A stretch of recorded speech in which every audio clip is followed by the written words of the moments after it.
It's another edition of Time About the Movies, and today we're taking a look at the films of November 7th, 1997. I'm just going to tell you right now, this show's going to be a whole lot better than the last week's show. The show we did yesterday, basically, but last week's movies in general. So, yeah, that was not a good week to talk about those movies here. But this week, we have 5 movies, and luckily 3 out of the 5 movies are films that are worth talking about. And including the first movie that we have here, and that is Paul Verhoeven's Starship Troopers.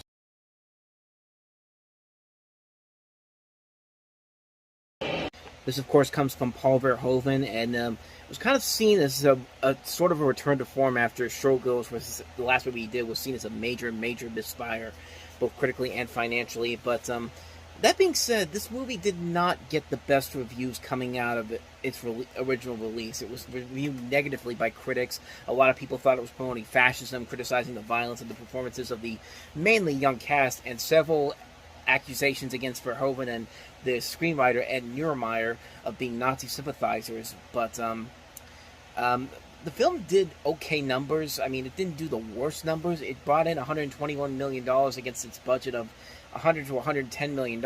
It made its money back and then some, considering the status that this movie has today. But here's the thing about this movie that was not made fully aware when this movie came out. The movie is a satirical comedy, not even a comedy, but a satirical action movie that was more seen as more comedic and didn't take itself too seriously than what was initially considered at the time. Because, I mean, you see it in that little teaser right there. The big problem with the movie is that they sold the film as a straight-up action movie instead of an actual satire, which this movie actually is when you really look at it. I mean, look at the people that cast in this movie. Casper Van Dien, Dina Meyer, Denise Richards, Jake Busey, Neil Patrick Harris. I mean, these guys were young actors at the time, but it's in their 20s and late 20s, early 30s. I mean, of course this was not meant to be taken seriously in any way, shape, or form. And I think as time goes on, people have realized that, okay, we missed the point all along. And since then, it has gone on to become a cult classic and has become a very profitable franchise that has had several direct-to-video sequels, which are much, much worse than what people probably would have thought of the original film, as well as an animated TV series, video games. I mean, this film has had a lasting legacy many, many years after its release. And for me personally, I'm one of those people that's like, I got what they were going for. I thought some of it worked. I thought some of the lines were pretty funny, but I'm not completely in love with it like everybody else is. I'm kind of on the same level as something like The Fifth Element, a movie where everybody loved that movie. You know, everybody thought that was a underrated masterpiece by Luc Besson, which it's one of his better movies, but I don't think it's a straight-up winner all around. I think there's a lot of things about it that aren't that great, and there's definitely a lot in this particular movie that you could take on that same level here. But like I said, I got what Paul Verhoeven was trying to go for here. I got the satirical elements of it, and like I said, there are scenes in here that are actually very funny. I do like the mixing of both CG and practical effects in here, even though a lot of the effects in here look very dated. But at the same time, I got where they were going at. I just didn't think it worked all the way through. I thought it was a little bit too. It got a little. I don't know. It just wasn't too. It didn't do anything really groundbreaking or unique to make me really appreciate it like everybody else does. I did realize what they were going for at the beginning here. I never thought this movie was going to be taken seriously whatsoever, and I'll give them credit though. Like, I'll give them credit for at least trying. I don't think it worked all the way through.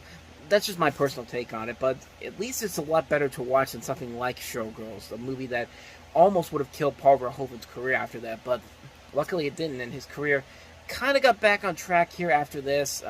Just checking here to see if he did anything. He did a couple movies of noteworthiness that we'll eventually get to.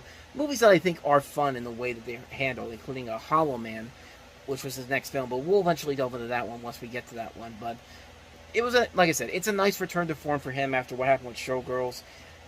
Not the best movie overall, but certainly not a terrible movie by any means. I get why people love it. I thought it was just okay. I felt it could have been a whole lot better, but I still enjoyed it for what it was. So that's Starship Troopers. Let's go ahead and move on to another film that was, I think, unfairly criticized. Dustin Hoffman and John Travolta in Mad City.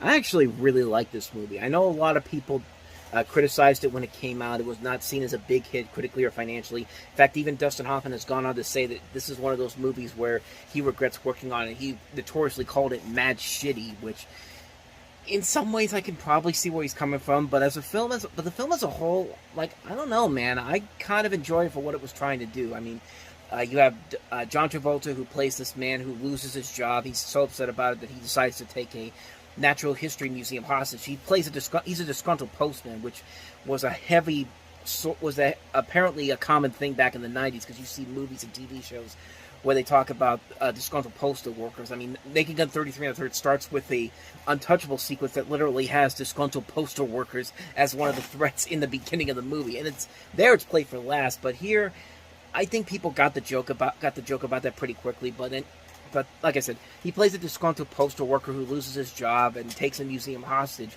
And he has this journalist there, this news reporter, played by Dustin Hoffman, who's in the museum when this occurs. And he gets the scoop, and the story just starts to spread nationwide. And and soon everyone's talking about it. And the news reporter basically is trying to tell the guy who's putting everybody in the hostage situation how to handle the situation so people will notice him. And in a way, I think it's actually kind of a fun little satirical concept about how the news media can oversaturate stuff, get these stories to go over more than they should. I mean, you see in the trailer that this story gets mentioned on both The Tonight Show and Larry King Live. I mean, I think that's a fun idea to play around with here. Does it work all the way through? Probably not. I don't think it's a strong film overall, but I certainly don't think it's one of the worst movies ever made, like many people thought it was. But I like what they were going with the idea here. I think it is a fun idea to satirize the news media and how they overblow several stories like this. And it's funny that Dustin Hoffman had this movie come out the very same year he had another movie where he had to use the media to help create a fake war in Wag the Dog, which is a far better movie. We'll eventually get to that one once we get to Christmas time. But yeah, I think this is a pretty solid film. I like Dustin Hoffman and John Travolta in here. You've got a great cast that includes Mia Kirshner, Alan Alda, Blythe Danner, Ted Levine, Raymond J. Barry. It's directed by Costa Garvis, who gave us Music Box, Betrayed, Missing, the Jack Lemmon movie from the 80s. I mean, I think it's a really solid film. I don't think it's a perfect film all the way through, but I definitely think it's a lot better than I think people give it credit for. I remember wanting to see this movie when I was 9 years old, and I saw the trailers for it. I don't know, for some reason, I got invested in it. I got hooked into this idea. Yeah, and I don't know, something just made me want to see it, and it took me a long time to actually get to see it in theaters. Not in theaters, but on DVD in full, and I thought it delivered what I thought it was going to deliver. I thought it was an overall enjoyable film. It definitely has a lot of flaws to it, but I'm one of those few people that actually really likes this movie a lot.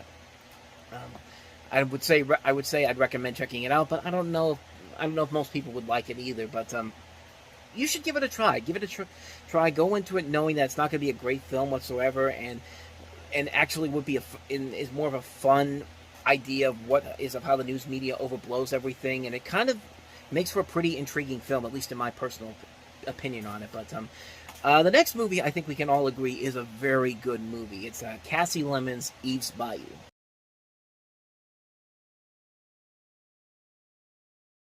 So Eve's Bayou takes place in 1962 Louisiana, and you have the Batiste family, who's headed up by this Dr. Lewis, played by Samuel L. Jackson, and he's married to this beautiful woman, played by Lynn Whitfield, and he has a weakness for attractive female patients. And one night, Lewis tries with his marriage and has an affair with this other woman, not knowing that he's observed by his own daughter, played by a young Journey Smollett Bell, who you'll know from stuff like Lovecraft Country and also Birds of Prey, and who's there by accident. Eve can't forget this incident and has to share the secret with her older sister, and of course you can kind of tell where everything is going to go there. Chaos ensues, and it's just a fantastic movie, man. This is a really, really good film, directed by Kasi Lemmons. And Kasi Lemmons, she's made some pretty good movies. She did this movie. She did The Caveman's Valentine. She did Talk to Me, which is a very good film. Her worst film I think she's done is Black Nativity, and I think that was a movie that was trying to be. It didn't know exactly what it wanted to be. It didn't want to be a straight-up musical, or it didn't want to be this serious drama. And I remember seeing that in theaters almost 10 years ago at this point, and I really thought to myself, this is the same director that did Eve's Bayou? Really? But then she kind of redeemed herself a little bit after that with doing the Harriet Tubman movie, and then recently Whitney Houston's I Want to Dance with Somebody, which was not a great film overall, but I like the performance of Whitney Houston, the person who played Whitney Houston in that movie, which is I can't remember, Naomi Ackie, who I thought was the best thing about that movie. I actually did a review for that film. If you want to go check that out in the corner there.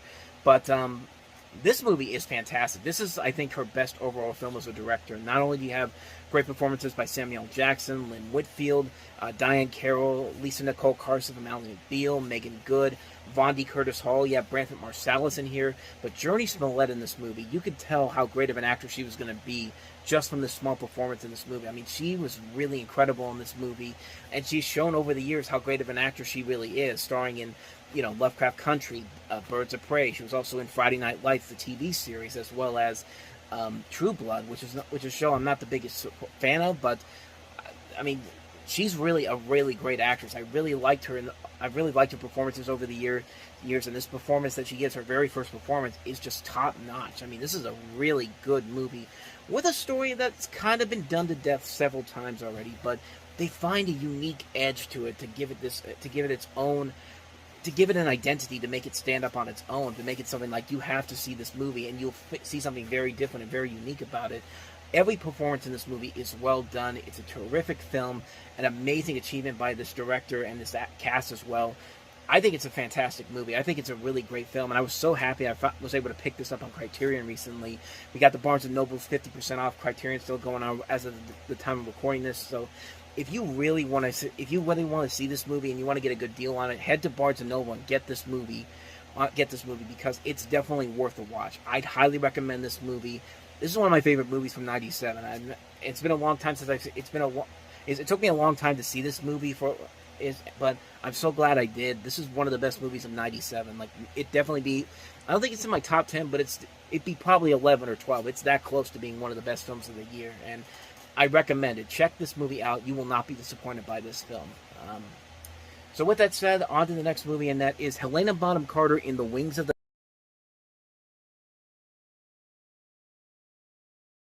So you got this woman played by Helena Bonham Carter, whose mother was born to wealth and privilege, but she threw it all away to marry Kate's father, Kate being Helena Bonham Carter, played by Sir Michael Gambon, who's this penniless opium addict who admits to have stolen stuff from his wife, and after her mother's death, she's offered an opportunity to return to the life that her mother gave up. And there's one condition, though. She has to sever all of her old ties, not only to her father, but to her lover, and this journalist, played by Linus Roach, who she had promised to marry, and she agrees to all this. And in the meantime, she becomes friends with this rich orphan, played by Allison Elliott, an American making the grand tour.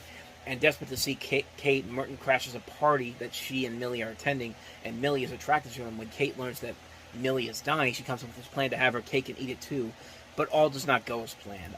I have not seen this movie before, but I can already tell this is one of those movies that you realize, oh yeah, Helen Bonham Carter is actually a pretty good actress. I mean, when we think of Helen Bonham Carter, we think of all the time she's been in Tim Burton movies. She's been, also the fact that when she shows up in these big blockbuster films, she's not really given a whole lot to do except to just look weird. There also is some good talent behind the scenes. The director of this is Ian Softly, who also did Backbeat and Hackers, and will later go on to do K-Pax. The writer of this movie is Hossein Amini, who later go on to write the really good Drive with Ryan Gosling in it. So there is good talent aboard, not just in the cast itself, but also with the people behind the scenes. So I'm more than likely to believe that this is probably a good movie. So maybe one day I'll definitely check it out, but that's all I pretty much know about this movie right now. But let's go ahead and move on to the last movie we have here, and that is David Caruso in Cold Around the Heart.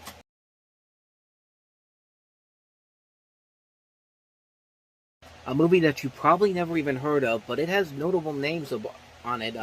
The director of this is John Ridley, and we already looked at what his first movie he ever wrote, which was U-Turn, which came out earlier in the year. But, of course, he's the man who went on to write the Academy Award-winning 12 Years a Slave, the one that won Best Picture. But in this movie, you basically have two criminals who are also lovers, played by David Caruso and Kelly Lynch, who kill 3 people in a jewelry store robbery. Ned gets caught, but he escapes and vows revenge on Jude, who actually gets away, pushed him out of the getaway car, and Ned is joined in the hunt by Jude by a woman hitchhiker named Beck, who's played by Stacey Dash. Chris Noth is in this movie playing T.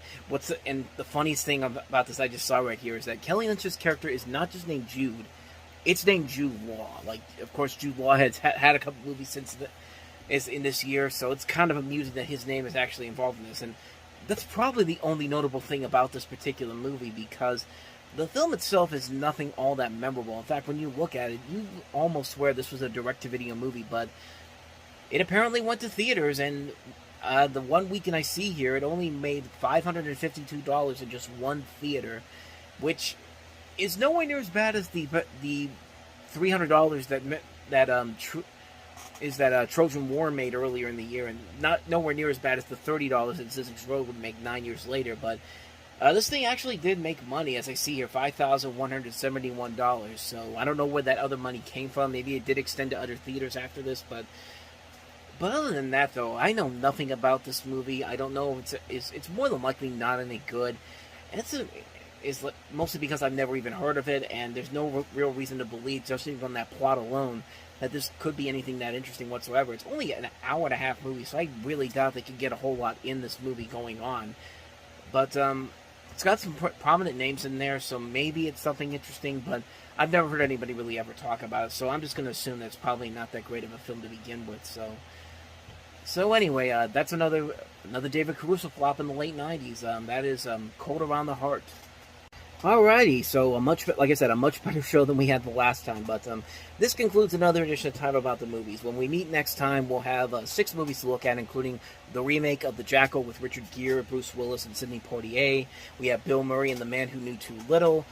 We have Wesley Snipes and Natasha Kinski in the infamous One Night Stand. Don Bluth's Anastasia comes out this weekend, and the movie that was seen as such a threat to Disney that they said, you know what, let's go ahead and re-release The Little Mermaid on the exact same weekend. So that happened, and we also have The Tango Lesson. So 6 movies overall to look at, but basically 5 of them we could talk about because I've already done The Little Mermaid in another episode. That sounds horrible, I know, but we'll deal with all that next time around. But until then, thank you very much for watching, and if you want to see more videos like this, please hit the playlist on the next page, check out the previous episodes, and as always, hit the like and subscribe button if you want to see more videos on this channel. So, with that said, thank you very much for watching. I will see you guys next time, and until then, as always, take care.